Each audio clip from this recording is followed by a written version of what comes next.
Big Conversation with Skits. A good afternoon to everybody out there that is watching us. For those watching us for their very first time, ensure subscribing to our channel and don't forget to turn on notification to get notified on every new video that comes out. Yeah. It's a very beautiful day. It's a cold day here, right, in Bali City, and we have a topic of discussion today, and the topic is: do artists or musicians have to take off a break in music? And if so, what is the right time for one to consider taking a break? Yeah. In our midst, we have a brother, a guest, yeah, brother, and we're going to have a discussion on that topic. It's a pleasure having you here. Thank you. Yeah. I'm humbled to be here with you. Yeah. Say hello to our viewers. Hello, everyone. My name is Ibrah Musosi, and I work with 95 Time FM. And I'm glad to be here, basically. Yeah. Now, before we get into today's topic, Yeah. I'm sure there are some people that have been following me, but they want to know more about you. At least share a little of your story. Who is Musosi? In case somebody wants to get to know more about you. Well, I don't know how to explain that, but of course, I'm an hustler. I'm a Gishu by tribe, and of course, I'm currently doing radio and MCing. I do a number of things. I do MCing. I do radio presentation. I do lots of things, basically. So I cannot describe them all. But above all, I think the best way to describe myself is I'm a hustler. Yes. A proud hustler. Yes. An urban hustler. How's been life, Ibrah? Well, just like anybody else, life has ups and downs. Today you're good, tomorrow you're not okay. Basically that is it. Like any other person, it has ups and downs. But I'm grateful to the living God that I'm alive today. So that is a very big achievement. It's not a coincidence that I called you here. And you actually engaged in this entertainment industry. Yeah. And as the topic states, do artists really to take off do artists or musicians need to take a break in music?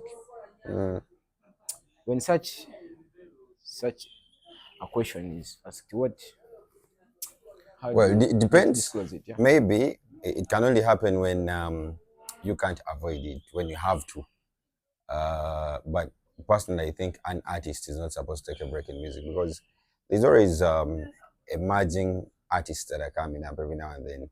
So if the moment you take a break, by the time you get back into the industry, there is somebody else. Maybe you had a position and then the position has already been taken up already. So it really becomes a bit very hard for someone to take over after the break. So I feel like apart from sickness or maybe things that really you can't avoid, I don't think an artist is supposed to take a break from music. Let's take a scenario of an artist, a performing artist. Yes.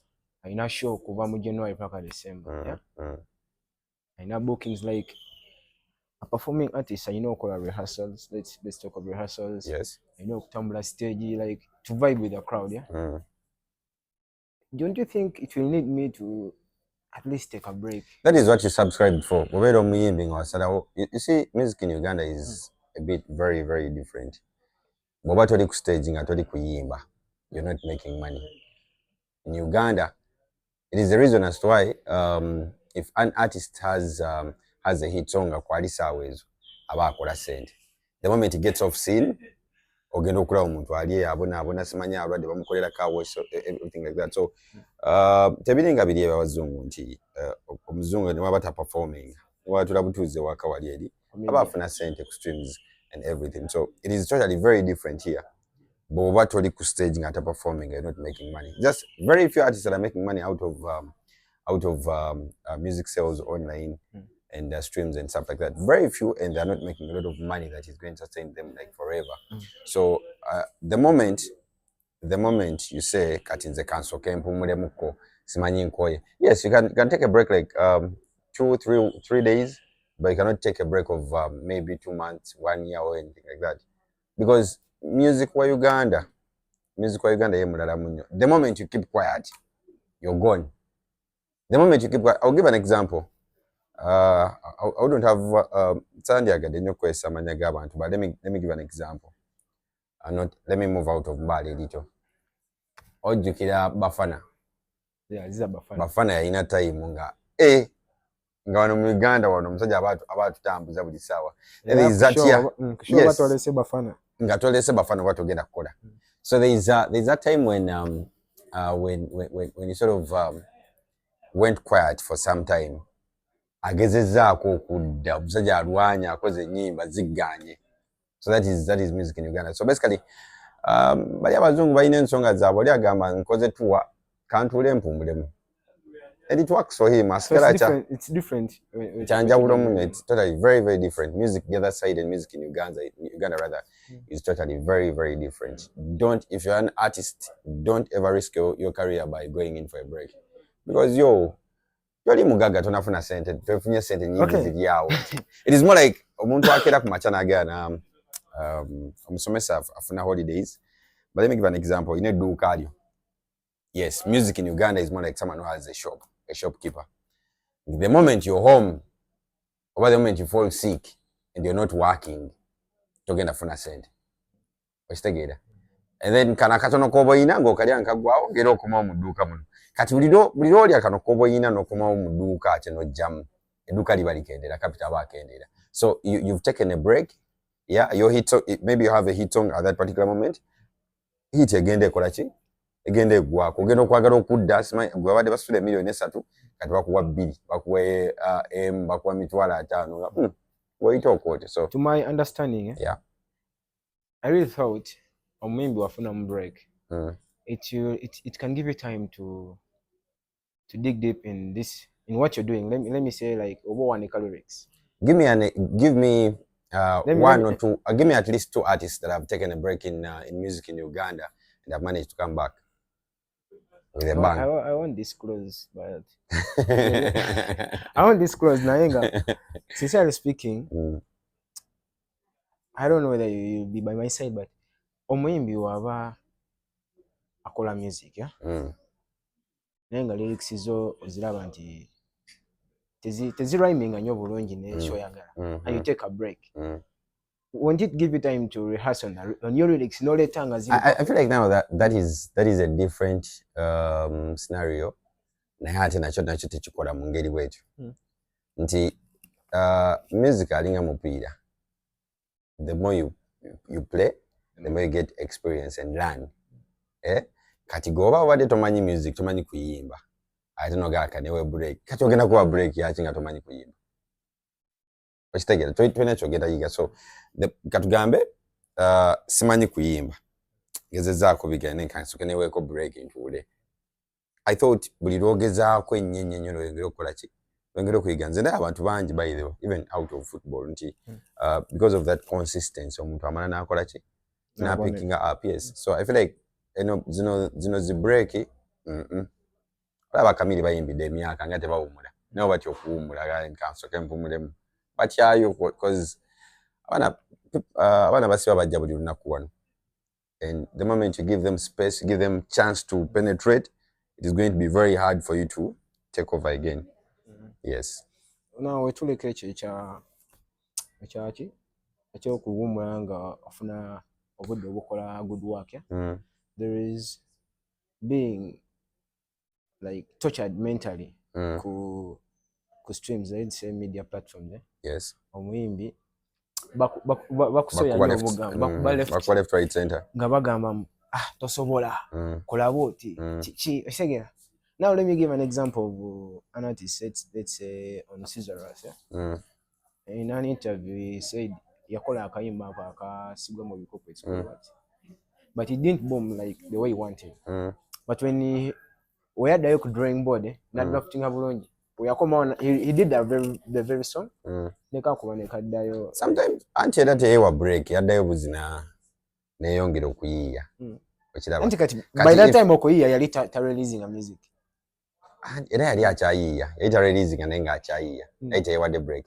So I also feel like boba otya media okukuba boba bakuba every now and then bino ebintu bya music okuyimba okubeera public figure osooka n'obivaamu n'odda eri mukyalo n'olima oyagala toyagala abantu bagenda kukuba naye okola ekirungi nogaa kati nze newaze sigenda kukola muntu yena yona kibi paka era ogenda oli avanga nga tamanyi kuyimba oba kale nogaa kati nze kale sigenda kuyimba kambere bubeezaawo yagwa okitegeera. So I feel like zino media yo ino guma actually sometimes nze n'abantu abo mbakwatirwa ekisa I don't even know if they read comments or they don't read comments kubootekayo ekintu oyinajja n'akuwa but just ignore it. Some extent people even turn off their comment section ngamanyi kikijja mu n'abamu tebasoma. I have a friend of mine atekayo post within a few minutes nga ayina comments nyinyi gwe story osoma nsome nfe pressure sisoma. So yeah, checho. Earlier in a discussion with our friend, he's also an artist. I more topic taking a break, it's necessary to my side because it gives me time to interact with my family, my loved ones. Like olumo overa mu studio 24/7 ononya akayimbo inokuba hit ononya performances, you have to promote your music. How busy is that artist? Yeah ina mu week afuna bookings meka because well no you there can are tutunulire mu ngeri bweki artists are always busy over the weekends, and let's say you have performances every weekend. Every weekend you performance, the other weekend you performance, the other weekend kati mu mwezi ina performance meka nya sicho, and then performance nya mwezi gulimu ena kumeka about 30 days sicho, kati 30 days and then you have 4 days of performing, you have 26 days of resting. A break ebe kumala. You say 26 days of yes oh that's a performing artist. Yes katwaba ayinofuna obudo buwanika Uganda. Okay, Uganda mulimu atali performing mwebali ngani ngayimba buyimbi n'ateekaawo n'alekaawo ngani agenda musasula teri wafuna muno mu Uganda teri wafuna sente if you're not performing. Muno busente well abamba bayina engege bayiyamu nafuna sente ku streams bikibichi naye nga teziba sente nyingi ziriawo okitegeera. So you must be performing. Kati nakwadde example y'edduuka. Yes, wano mu Uganda abantu basinga obungi bakola sente bakola mmere ya leero nti afunye omimbi agenza abantu amuwadde $3,000,000 ayina eggaali abantu nga 15 $3,000,000 akwesizaako amafuta ayina abawaddeko allowance asigazzaawo meka. You see, they live a very expensive kind of life. If you bring it back home here, yeah, omimbi agenze na performing as somewhere bamuwadde $3,000 bamuwadde $5,000 ameka 5. Is staying in a house where he pays rent wa $25,000 nga 25 sicho bamuwadde $5,000 ameka 5. Wano mu Mbale mbuliraako omuyimbi abane asofuna shows 4 mu mwezi. babamanyi kizibu even the big artists that we have here era nabo tebafuna shows nyingi ziriawo but still now by not surviving I know tunulira kwaka kasente kenyini kabafunye bamuwadde $1,000,000 okitegeera. So azeyo asasuleko ennyumba ya $3,000 abasigazzaawo meka abasigazaago 5. ayinogenda akole production ayinogenda. So tewetaaga break tuberekere abagaga tewetaaga break n'obulamu bwonna buno bwa bulijjo buno as long as you're not rich tewetaaga break. Now so n'obulwadde kitegera tolina kulwala obwolimu well obulwadde nakigambye mu ntandikwa nti wali ebintu ebimu byotasobola kwewala kati ng'obulwadde bwa bukulumbi era kyosobola kukola olina okugumayo nti kati kiganye kangume embeere waka. Ate pressure y'abawagizi yo like bafanivo okuteeka nnyo pressure when alina okwecontrollinga ng'omuntu ng'omuyimbi yalina okwecontrollinga amanye nti kati um, I'm supposed to release. Katika for example, nogeza no hosting wano omuyimbi. I know. Let me give an example of the boys Steve and Aluta. Balina oluyimba luli mu kukola bulungi. The moment normal about hosting oba ku radio nokkiriza bakolo okukuba essimu bagenda kubuuza Steve katika pyaki mutetede kapyaki bali mu bakareleasing oluyimba okitegeera so bafani bo ever baba mu bwanga bwogambye always demanding but it's upon you to decide when, why, how, what and everything like that. So can you question there's no kati when should I release the song? They're releasing next month. Nze ndabye abantu omuntu akola olimba nalwa nalo mwaka mulamba nga utelesa wa nama na luta luvanyuma ne muga olimba lupya kumbe yali alukola de.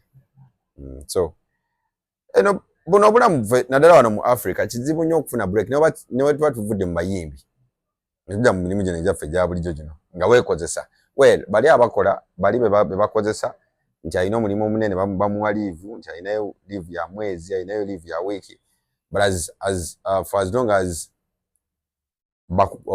bakukozesa osofuna but for as long as weekozesa nga gwe boss osoka kutunulira mu nsawo n'oli okugamba kanewe break nogamba nti ninamu siinamu kangende nkole.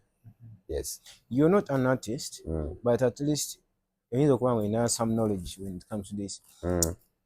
How should an artist present himself outside wabera mu bafani be in case afumyemo nga tali mu music side you're presenting art? First of all, I think for an artist to for anything, for any product to be on demand, it must be scarce. Nga techi yes nga mwimbi tabeera buli wamu nti buli saawa ali wano okiraba omuntu agenda kuwa ekitiibwa bakyogera wano nti oyo gwe tulaba ku republic buli lunaku okitegeera. So one toyina kubeera mu bantu nnyo every now and then but also when you come out mu bantu how do you associate with people kati ebyo bintu birimu emirundi ng'ebiri.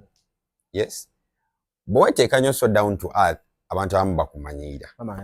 Yes, ate bweweeraga ennyo ng'ate bakukyawa. So I think it makes more sense nti bw'oba ofulumya kati ogambe kufuluma kati nga kugenda mu bbaala o place like this just outside literally neyo babbaala neyo bajese ogeze shopping kati oyitawo bantu n'obakubirako jambo ne gwosanze n'omubuuza and then sit somewhere bw'oba otudde mu kifo kimu beeraawo omanyi if someone gets to know you better nakali kali akakwagala akagwawaga kati let me give an example nti oli abeera eri nga akwegomba ayagala kubeera nga gwe then nojja n'otuula wano yalina expectations nyingi towards you agayi yakikuba alina sente nyingi alina essimu ez'akabi alina so in the process oba okirinze abafaani abo bazibu nnyo ekimujjako kitono nnyo bwe kiti so in the process oli mu kunywa naye awulidde oyogera ekintu ekibi naba nakuwulira ngu olina kyoyogera ekitali kirungi ekitamusanyusa nga bulijjo muwa ekitiibwa n'akukyawiraawo nalina kyeyayogera ne mukya okisaba nojjayo esimu oluusi erina crack n'agamba balemanyi yakikuba okitegeera alinako android. Yes, balemanyi yakikuba kuba talina makulu mukyaye n'omukyawa so it is ekikukyaya kitono nnyo.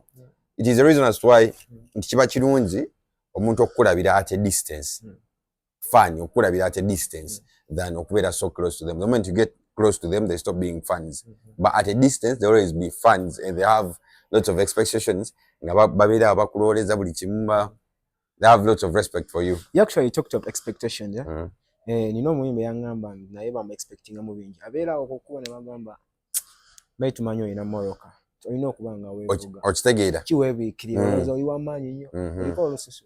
Now such things how should one also handling situations ezo za expectations nga bakusuubira nti olina okubeera ne anti kati era kyenagambye nti leka omuntu akuwagirire wala let him be a fan but from a distance nti Mbale, I'll give an example. Mbale is really very small. For an artist to still have that credibility, you need to be a bit, like I said, a bit scarce. Kati, what do you do? Bela mkarumuke wakeyo. Beere tobeera buli wamu kwa nze ngenda kuwa exam ngenda kubuulira nti onaabeerawo ng'olina t-shirt zo zino 3 ge mazima ng'embeera si nnungi naye fanta ayagala kumanya nti embeera si nnungi yaba alowooza okola sente talowooza diipa alabe nti omumyayo ntafuna sente nyingi akajampa ke yambadde leero okitegeera kati nina ka t-shirt kange kano nkambadde leero nzize mu kiraabu bakandabyemu ngenze example ngenze ku mijam ne ka t-shirt kano leero bakandabyemu enkya ngenze ku oko n'akalala the other day ngenze ku snap n'akalala next week nengenda ku snap nakano kanyini kanayambadde eyandabye ku mijam nga nyambadde kano ka t-shirt ona alina ka t-shirt yako tamanyi nti olinayo obulala bwekiro kyusa just wakwate mu meeting oyina yantama n'obu t-shirt like I said ajja kulaba abantu then akufunemu emize okole ekintu ekitali kya bujaga ona ye akukyawirawo so basically just stay in your room oba ina ka TV ko oba ina beero omuntu agenda kutegeera ko bingi just once in a while olinya kaboda ko yambadde enkofira yo noyitana good uyayisewo but it's just once in a while so tebagenda kumanya ko bingi but it's really hard gendo tunulira abayimbi bonna bali that are always out you go out wamanyi sijja bogera ka amanya wan look at them yeah and then look at the kind of the kind of attention they get when they're out and then look at the kind of attention abayimbi abamu gye bafuna when they step out once in a while tobeera osanga omuyimbi abeera muno mu mbale naye yeekweka balowooza abeera Kampala then nenga abeereyo lwafulumye afuluma olwo nga lwero naddayo mu nyumba n'abeereyo. So I think for an artist you need to be one, you need to be scarce. Two, you need to be a bit extraordinary.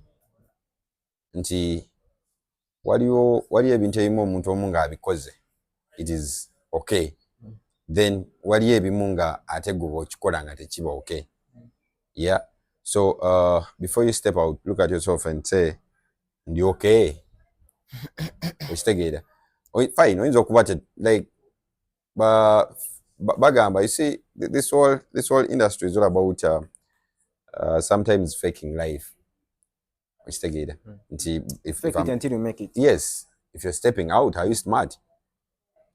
Kubanga olaba ojja fuluma ebweru lumu oge mwana siri bulungi ze kanyambale nga bwenzi kwololosanga fani asinga okwabadde asinga okwagala nagamba oh no bulijjo. So I think it's being scarce, appearance, and then how you coordinate yourself around people. It really matters a lot. Mu byonna by'oyogedde, I've actually come to a conclusion in an artist talina funa break mu music. Talina. And there is no time that you need to take off. Nina owummula. Naye abayimbi baba ne break. It's more like okuyimba gulinga mulimu guno omulala ogwa bulijjo. Goge mazima gulinga mulimu gwona. Kale gwe wokirabire nti olina owummulamu. But not so. See, omuntu akola wano, let me give an example. Omuntu akola wano, katugambe waitress akola wano, ayina olunaku lwawummulira naye ng'omuntu naye akeera Monday paka katugambe awummula ku Sunday, Monday paka Saturday ng'akola, so Sunday n'awummulamu. Okitegeera? So omuyimbi naawe oyina studio session, oyina ogendagendera ku bivulu, but awo makatikati awo naye oyina time. Yes, just go home and rest, have enough time to do whatever you're supposed to do. If you say you're going to take a break from music, we're going to we are serious. Yes. Let me give an example of maybe adio single kola bulungi wano sazi. Ayina ennyimba eziriko ennyingi ennyo ziri single kola bulungi. Like akola bulungi oba abaddanga akola. Saawa eno ng'ayina hit songs. Stivo. Okay. Now, Steve is doing so good musically. Naye abadde alwana mabege azaalwana. Kati kyewuunyisa. Let me give an example. Nina kukanti maleyo azaalwana. Mukama asambye akaji ayiseewo. Sikyo? Mukati mpiseewo kampumule, let me take a break for 2 months. Tola nti oli kwekotogera. Because wado yagala kano ka breakthrough kano. Funye ka breakthrough, this is the time you're supposed to work very hard to get up there. Goloza yeta ina time jawumulira. He has time. Tagenda better music every now and then. He's not producing music every day. Okiraba tagenda nabo abalina ennyimba nyingi tebazikola buli lunaku. Oyinza okwesanga mu wiiki agenze mu studio mulundi gumu n'obutagendayo. Okiraba so. So mubufunze, just in 1 or 2 words, Yeah. Just have a word that you can tell any artist out there. Kikyalina okukola okubeera nti naye abeerawo nga mugumu mu music asobola amalako. Yo. Bajja kunjajinga nti tiri muyimbi ndiko kubulirira abayimbi. Of course, like any other business, one thing you need to do is be focused on what you're supposed to do. Choose what you want to do, be focused on what you're supposed to do, then push so hard on what you want to do or what you want to be. The moment you push so hard, ojabere wagunze n'abantu bemanyi nga endongo yagana. Nero akupika every now and then alemera kupaka. Haina wali. Afuna bookings. Yes. So push very hard abantu basibeke ekintu bajja kukiriza. But also it is really good to keep learning every now and then. We keep learning new things every single day. So tunolira abalala bonna nabo beko nekyo bayiga ko tokopa better original, but still abantu bakaka ekintu bajja kikiriza. Yeah man. Go olaba nti tuliyingira mu festival seasons, yeah. Yes, we're able to shows, yeah. 7th December, there is Elgon Museum, Titus Vibes. There is Girl Rising. What do you talk about these shows, yeah? Just a little about these shows. Simanyi kyakogera ku shezo, but I also feel like it is an opportunity for a number of people to make money, because it is show. If there is one show that is happening, imagine one show is employing about 50 people, but then there are 2 shows, not just one, that are happening on the same day. About 100 or 200 people are being employed. So it is an opportunity for people to make money. And then I also feel like, well, the industry is growing, but what's so often are these kind of shows on the same day. I feel like the industry is growing. So for the 2 artists, Nzembaga Zabisima, we shall see after 7. That is on 8th. But I don't want any of them to sort of make losses. Nzemba njagala bonna bakole ki? Buli omu akole sente. Because at the end of the day it is about money. But buli omu ataddemu sente nyingi. So gobokera kumacha n'ogamba singa skitso yafiirwa, oba singa skitso yatafuna. Ataddemu sente. First of all, ataddemu sente zitali ntono. So bw'afiirwa goba ofunamu ki? Singa gwe abadde afiirwa nga gwe akoze show n'okola loss bw'ekyo. So for the 2 artists, Mbaga Zabisima, I hope you make money. I'm so happy you happen to adhere to our invite. No salawo ojje. Chamanyi nnyo. Neyanziza. Ekibadde kyangu naye. Now, in case anyone wants to reach you out for any business, since you said you're an MC, you're a radio presenter, how can one get in contact with you? Social media, Musosi Ibrah, everywhere. Twitter, Facebook, Instagram, TikTok. Paka alaba kati eno ensi gye tulimu omuntu alaba video eno ayinako kwezza so accessinga. Kuba oli agenda okulaba video eno ayinza ogirabira ku TikTok. And the kind of world that we're in, paka, if you're not on TikTok, paka wakiri ogenda beera ku Facebook. Yes. So nsangeeyo. Thank you to everybody that has tuned in. Just don't forget to subscribe, yeah. Check a notification because we have more of these videos coming, yeah. Sense of fashion, or more fashions. See you. Peace and love. The Big Conversation with Skits.